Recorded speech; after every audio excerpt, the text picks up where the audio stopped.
اعوذ باللہ من الشیطان الرجیم بسم اللہ الرحمن الرحیم رب اشرح لی صدری ویسر لی امری واحلل عقدۃ من لسانی یفقہوا قولی اللہم صلی علی محمد وآل محمد وعجل فرج آل محمد۔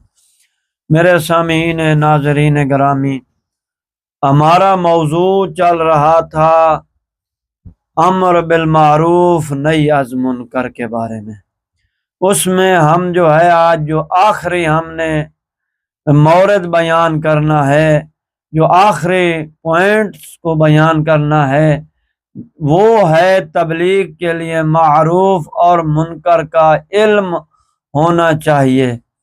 تو میرے سامعین محترم، یہ واقعاً ضروری ہے، اس کا علم ہونا چاہیے، تب انسان کسی کو نیکی کی طرف دعوت دے اور کسی کو برائی سے روکے۔ تو یہ واقعہ ہم حضرت عمر ابن خطاب کے حوالے سے بیان کر رہے ہیں کہ حضرت عمر ابن خطاب رات کے وقت مدینے کی گلی کوچوں میں بھیس بدل کر چکر لگایا کرتے تھے۔ ایک مرتبہ وہ ایک مکان سے گزرے تو انہوں نے اندر سے مشکوک آوازیں سنی۔ وہ فوراً دیوار پھلانگ کر مکان کے صحن میں پہنچ گئے۔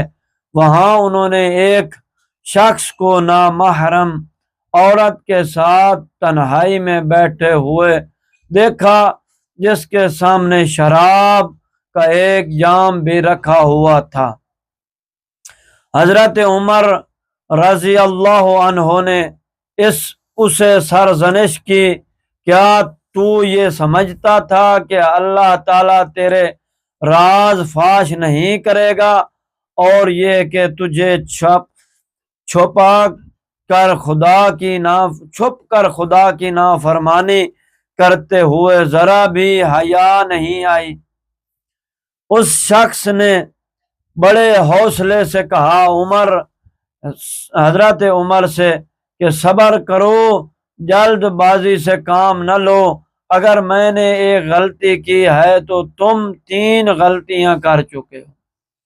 اللہ تعالیٰ نے قرآن پاک میں حکم دیا ہے ولا تجسس مت کرو، مگر تم نے ہماری جاسوسی کر کے قرآن کی اس آیت پر عمل نہیں کیا۔ اس کے علاوہ اللہ تعالیٰ کا فرمان ہے وَأْتُوا الْبُيُوتَ مِنْ أَبْوَابِهَا، دروازوں سے گھر میں داخل ہوں مگر تم دیوار پھلانگ کر اندر آئے ہو۔ یہ تمہاری دوسری غلطی ہے۔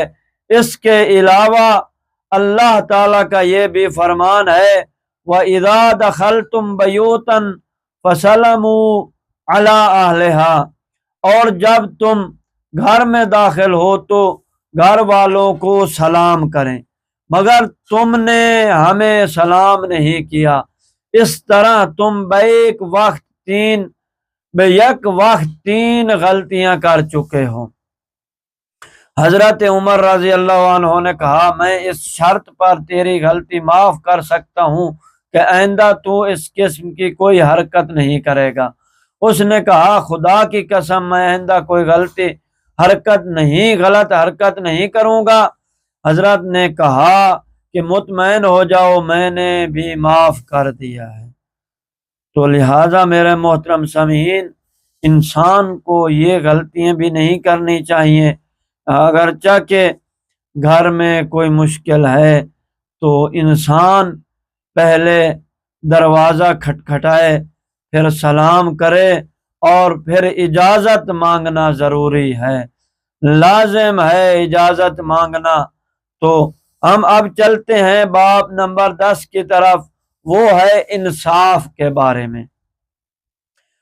انصاف کیا ہے اس کے بارے میں فرمان خداوندی ہے کونوا قوامین للہ شہداء بالقسط، کہ اے ایمان والو اللہ کی طرح راستی پر قائم رہنے والے اور انصاف کی گواہی دینے والے بنو۔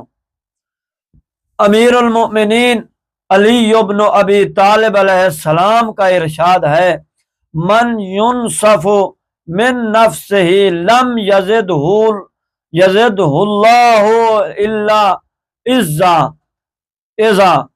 امیر کائنات فرماتے ہیں جو اپنی ذات سے لوگوں کو انصاف دے تو اللہ تعالیٰ اس کی عزت میں اضافہ کر دیتا ہے۔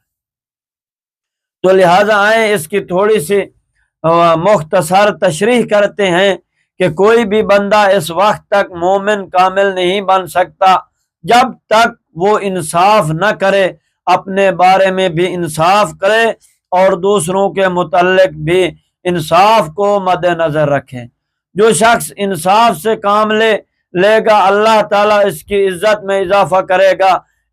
انسان فطری طور پر اپنے آپ سے محبت کرتا ہے اور کچھ خواہشات رکھتا ہے، اور جو چیز اس کے متعلق ہو اسے پسند کرتا ہے، اسے وہ پسند کرتا ہے اور چاہتا ہے کہ اسے کوئی تکلیف نہ دے۔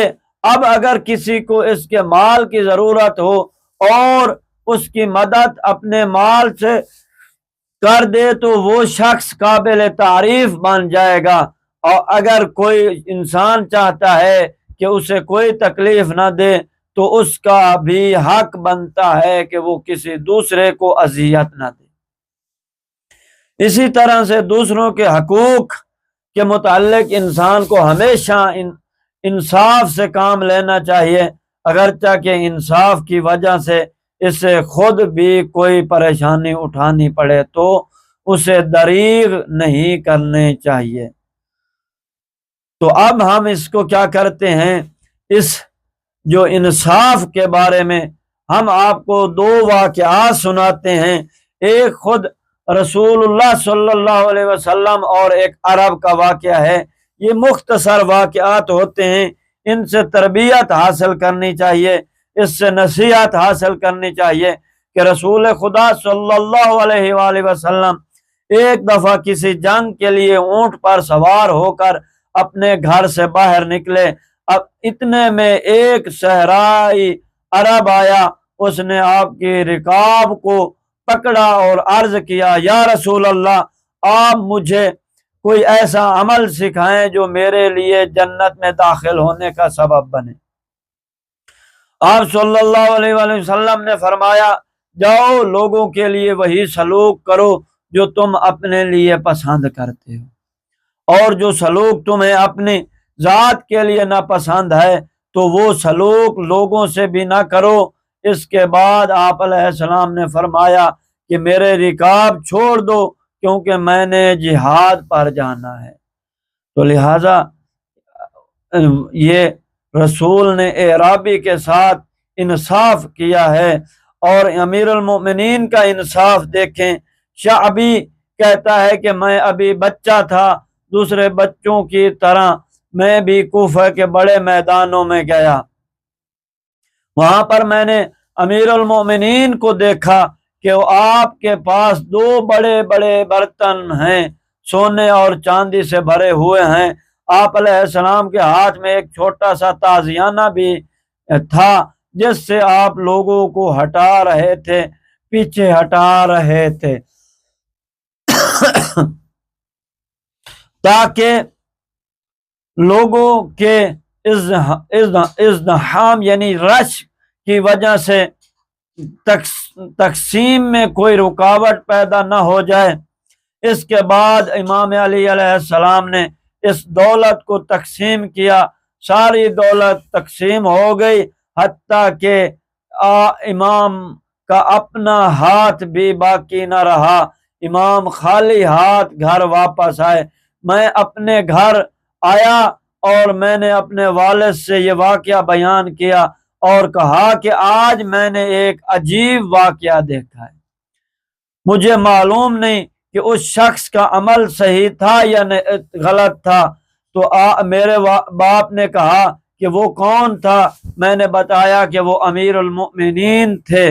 پھر میں نے آپ علیہ السلام کی تقسیم کا بتایا میرے باپ نے جب حضرت علی علیہ السلام کے انصاف اور